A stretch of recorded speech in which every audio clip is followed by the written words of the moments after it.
살랑살랑 부는 바람에 나들이 하기 좋은 계절.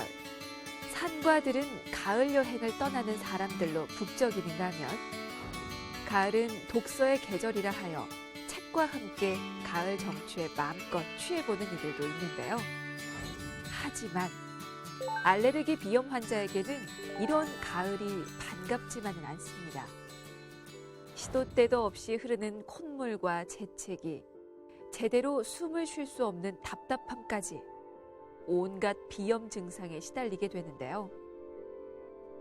저도 힘들고 이제 주위 사람들도 재채기 때문에 좀 많이 힘들어해서 가끔씩 코를 뜯어버리고 싶어요. 큰 일교차에 건조한 날씨까지 가을철 환절기만 되면 어김없이 찾아오는 비염 때문에 적잖은 고통을 호소합니다. 코 안에 염증이 생겨 발생하는 비염. 남녀노소 할 것 없이 누구에게나 흔히 발생하는 질환인데요. 가을철 건강관리의 시작. 비염을 어떻게 치료하고 예방해야 하는지 온에어 닥터스에서 자세히 알아봤습니다.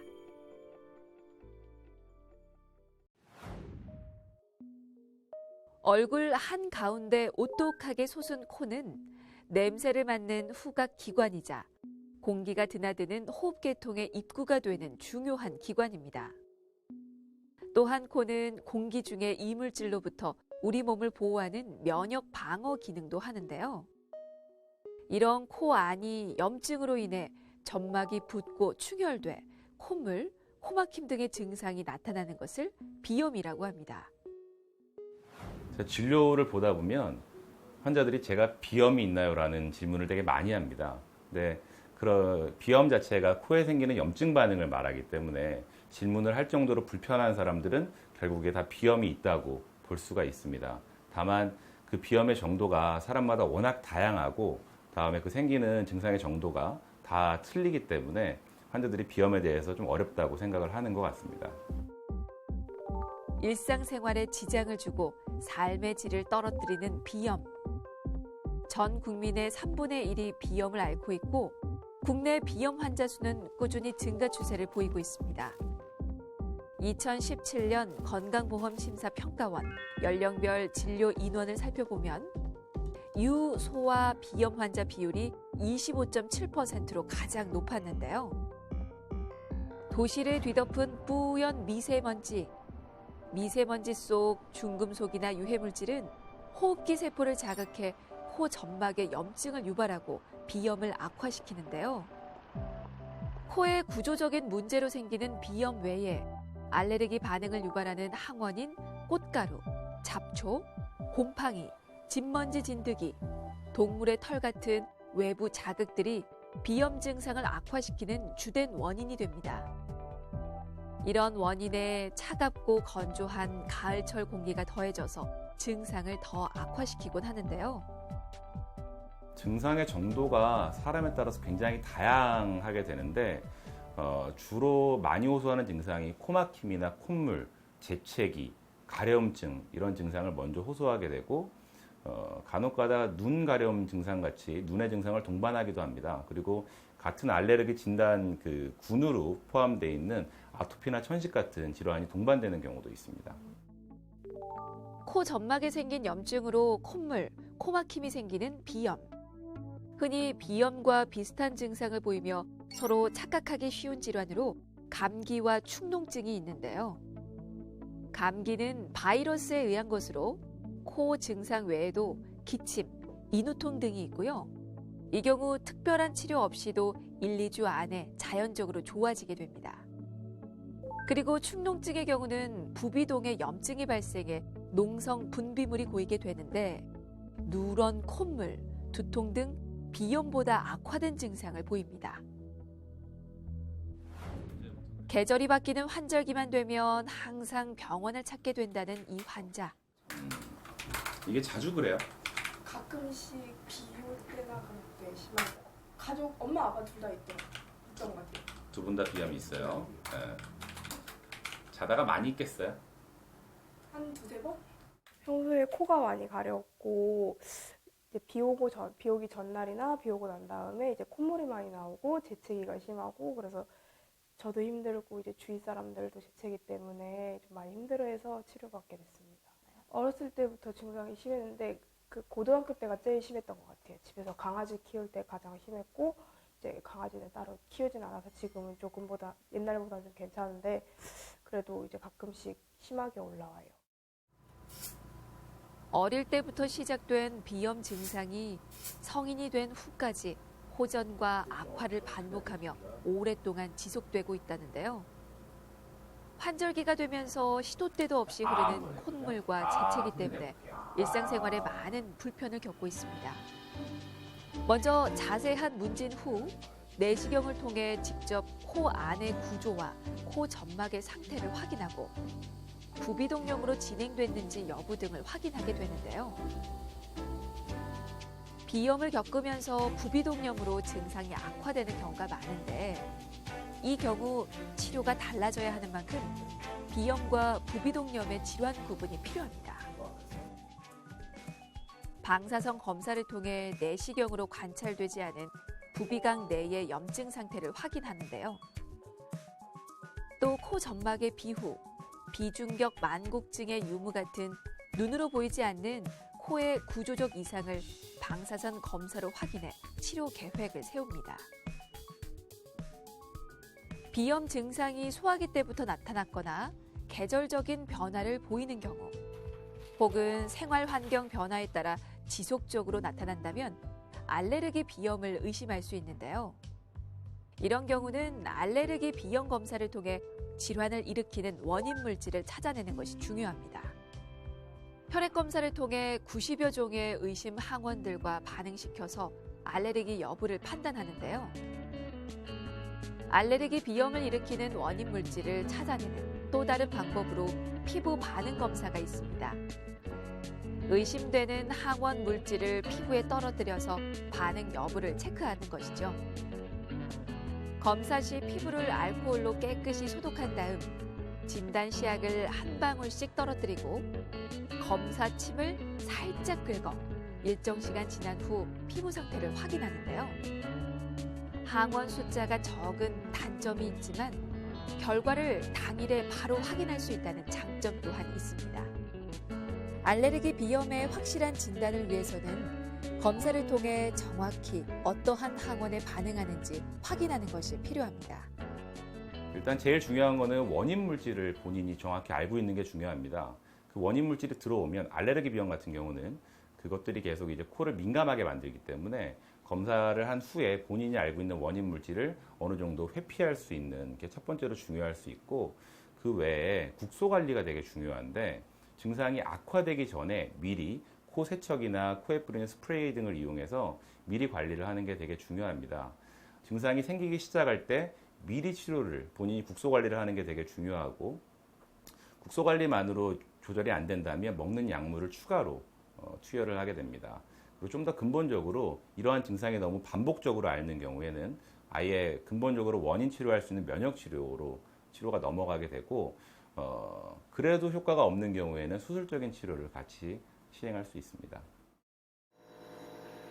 비염은 재발과 만성화가 쉽고 생활에 불편을 주는 만큼 적극적인 치료가 필요한데요.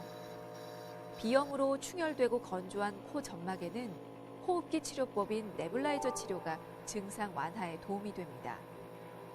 코의 염증을 진정시키고 코 점막을 촉촉하게 해주는 치료법이죠.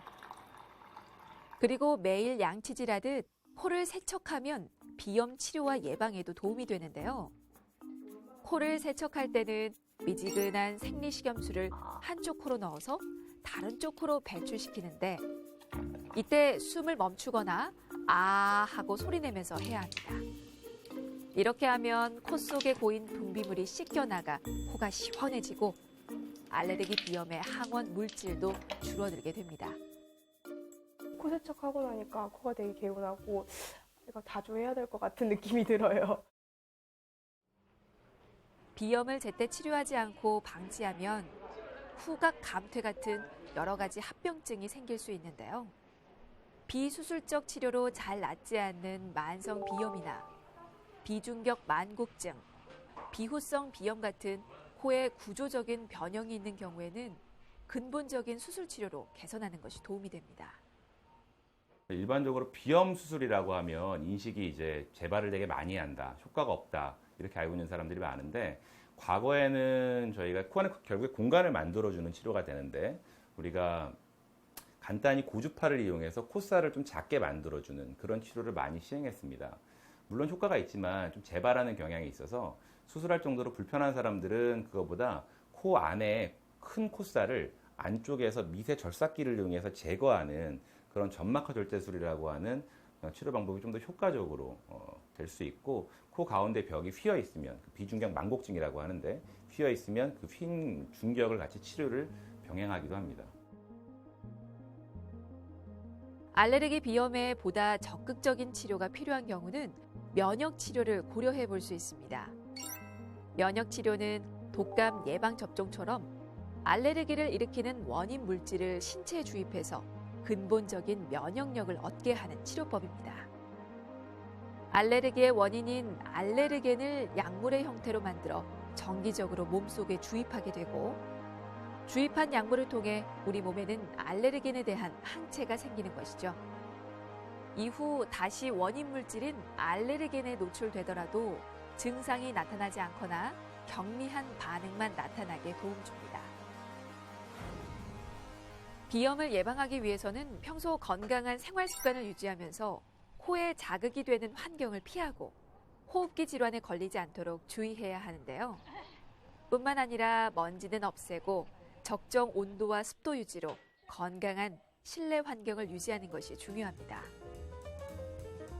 양탄자와 소파는 최소한 일주일에 한 번 이상 청소하고, 오래된 인형이나 침구류는 버리시길 바라겠습니다.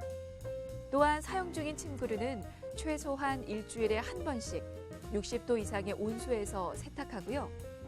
과한 가습기 사용은 자제해서 적정 습도를 유지하는 게 바람직합니다.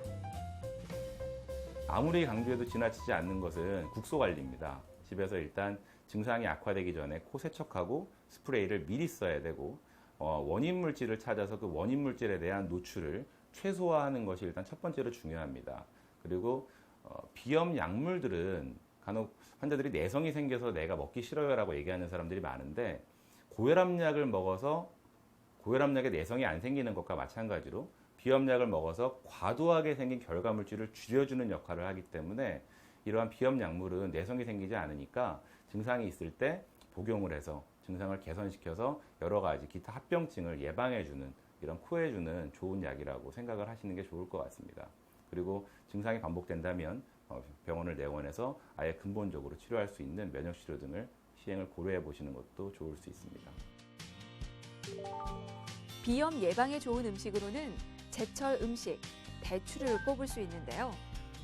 대추는 사포닌 성분이 풍부해서 코 점막을 튼튼하게 하고 항염증 성분으로 비염 치료에 도움을 줍니다. 또한 비타민과 엽록소가 풍부한 녹황색 채소와 신진대사를 좋게 하고 유해물질 배출에 도움을 주는 제철 과일을 충분히 섭취하는 것도 좋습니다.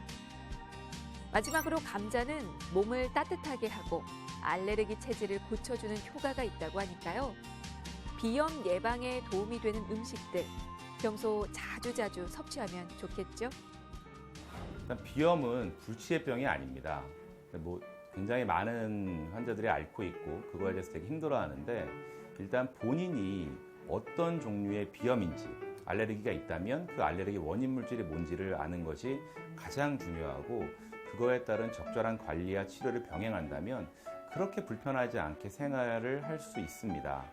간혹 이제 비염 때문에 힘들어하는 환자들이 이러한 약물 치료 병원을 내원하지 않고 굉장히 좀 약초나 아니면 이 검증되지 않은 치료로 빠지는 경우들이 많은데, 그러한 것들은 환자분들의 생활을 좀 더 악화시키기 때문에 그러한 치료 말고 적절한 병원을 찾아서 본인 비염에 대해서 관리를 한다면 그렇게 많이 불편하지 않게 그 병을 극복하실 수 있을 것으로 생각이 됩니다. 일교차가 커지고 건조한 날씨가 계속되면 비염 환자들은 기침, 콧물, 코막힘에 시달려 밤잠을 설치는가 하면 이로 인한 수면장애로 심신이 피로하기 쉬운데요. 한 번 걸리면 오래도록 삶의 질을 위협하는 질환이기도 합니다. 비염은 축농증과 천식 같은 각종 합병증의 발생률을 높이는 만큼 적극적인 치료와 예방으로 답답한 비염에서 벗어나시기 바랍니다.